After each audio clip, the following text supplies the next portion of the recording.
శ్రీరాముని హనుమంతుని బంధాన్ని వర్ణిస్తూ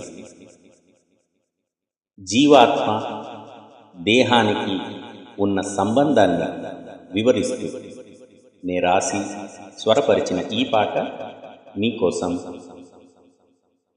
రామాంజనేయం రామాంజనేయం రామాంజనేయం రామాంజనేయం రామాంజనేయం రామాంజనేయం రామాంజనేయం రామాంజనేయం రామాంజనేయం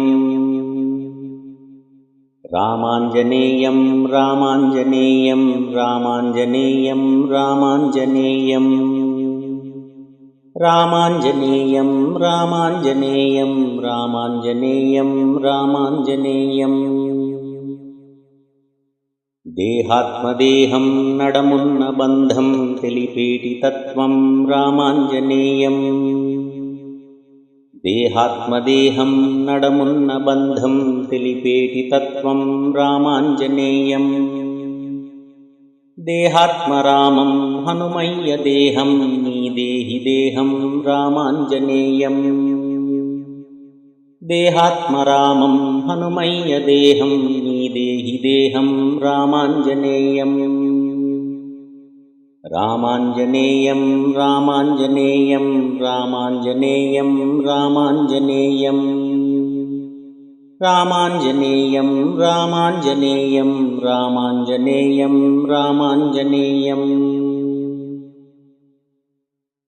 శ్రీరామనామం హనుమయ్య మంత్రం శ్రీరామపాదం హనుమయ్య ధామం. శ్రీరామనామం హనుమయ్య మంత్రం శ్రీరామపాదం హనుమయ్య ధామం. శ్రీరామవాక్యం హనుమయ్య ಧ್ಯೇಯಂ శ్రీరామసేవా హనుమయ్య ధర్మం.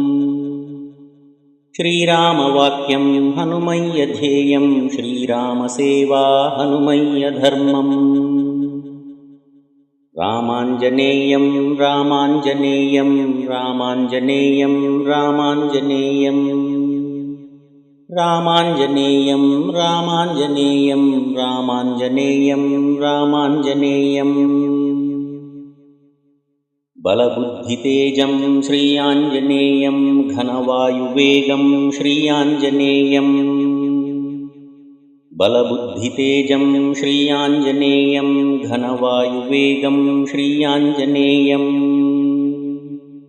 గుణశీలశ్రేష్టం శ్రీయాంజనేయం దృఢవజ్రకాయం శ్రీయాంజనేయం.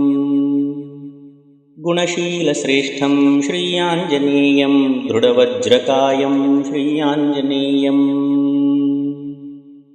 రామాంజనేయం రామాంజనేయం రామాంజనేయం రామాంజనేయం రామాంజనేయం రామాంజనేయం రామాంజనేయం రామాంజనేయం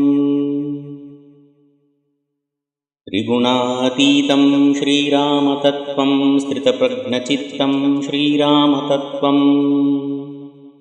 త్రిగుణాతీతం శ్రీరామతత్వం స్థితప్రజ్ఞచిత్తం శ్రీరామతత్వం. పరమాత్మతేజం శ్రీరామతత్వం సద్ధర్మరూపం శ్రీరామతత్వం. పరమాత్మతేజం శ్రీరామతత్వం సద్ధర్మరూపం శ్రీరామతత్వం. రామాంజనేయం రామాంజనేయం రామాంజనేయం రామాంజనేయం రామాంజనేయం రామాంజనేయం రామాంజనేయం రామాంజనేయం. ఇట్లు మీ ప్రియమిత్రుడు గోపి వెంకటేశ్వర ప్రసాద్. నమస్తే.